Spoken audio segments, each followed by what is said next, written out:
प्रियंका जी, आप उस प्रदेश में आई हैं जहां बेरोजगारी पूरे देश भर में नंबर 1 है। अभी पलायन की बात हो रही थी। हमारी माताओं और बहनों ने कितने प्यार से अपने बच्चों को पाला पोसा है, और आज का नौजवान जो निराश चेहरे हैं इनमें हमें मुस्कुराहट लानी है। प्रियंका जी, आप उस प्रदेश में आए हैं जो सबसे भ्रष्ट प्रदेश है देश में। सही बात है, भ्रष्टाचार। आप सब यहां बैठे हैं, आप भ्रष्टाचार के शिकार हैं या भ्रष्टाचार के गवाह हैं? क्या हाल है भ्रष्टाचार का? पैसे दो, काम लो। 50 एकड़ जमीन है, पैसे दो और गरीबी रेखा में नाम लिखा लो। सही बात है ये आज हालात भ्रष्टाचार के हैं। आज हमारा किसान, भटकता किसान, जो कभी खाद के लिए, कभी बीज के लिए, कभी सही मूल्य के लिए। प्रियंका जी, आप उस प्रदेश में आए हैं, और अब तो मैं आपसे लंबी बात नहीं करना चाहता, आपसे ही कहना चाहता हूं, 32 दिन बचे हैं। 32 दिन बचे हैं जब चुनाव आएगा। 17 नवंबर को चुनाव है। ये किसी केवल उम्मीदवार का चुनाव नहीं है, ये केवल किसी पार्टी का चुनाव नहीं है, ये मध्य प्रदेश और मंडला के भविष्य का चुनाव है। और ये भविष्य सुरक्षित रखना, प्रदेश का भविष्य सुरक्षित रखना, मंडला का भविष्य, डिंडोरी का भविष्य सुरक्षित रखना आपके हाथ में है। याद रखिएगा, जो आप बटन 17 तारीख को दबाएंगे, आप किसी उम्मीदवार का केवल नहीं दबाएंगे। वो बटन जो आप दबाएंगे वो हमारे नौजवान, हमारे आगे आने वाली पीढ़ियों का भविष्य दबाएंगे।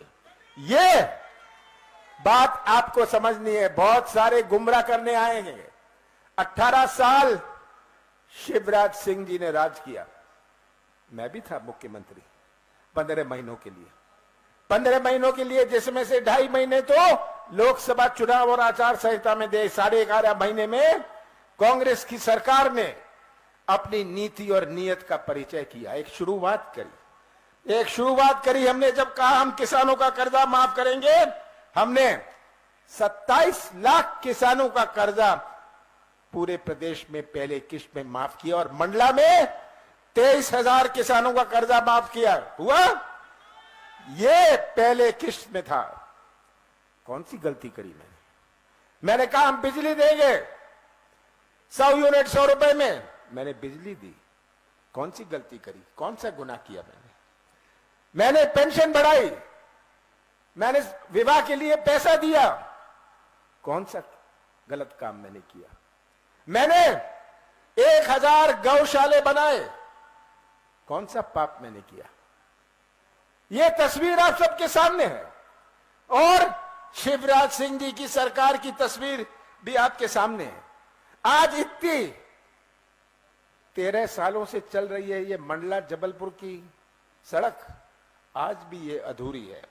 यहां कोई सही रेल या सड़क की सुविधा नहीं है। मंडला की जो सड़क जबलपुर को जोड़ती है, कितनी महत्वपूर्ण है हमारे मंडला के लिए। आज हम नर्मदा के किनारे हैं, पर पेयजल की समस्या है। कितनी शर्म की बात है, नर्मदा के किनारे और पेयजल की समस्या।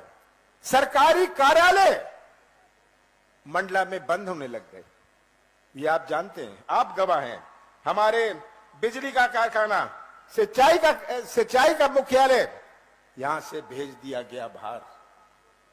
ये तस्वीर आप सबके सामने है, और मैं तो ये कहूंगा कि शिवराज सिंह जी से एक प्रश्न पूछता हूं। शिवराज सिंह जी, आपने दिया क्या? आपने दिया क्या, मैं पूछना चाहता हूं। आपने महंगाई दी, आपने भ्रष्टाचार दिया, आपने बेरोजगारी दी। शिवराज सिंह जी, आपने तो घर घर में शराब दी। ये शिवराज सिंह जी ने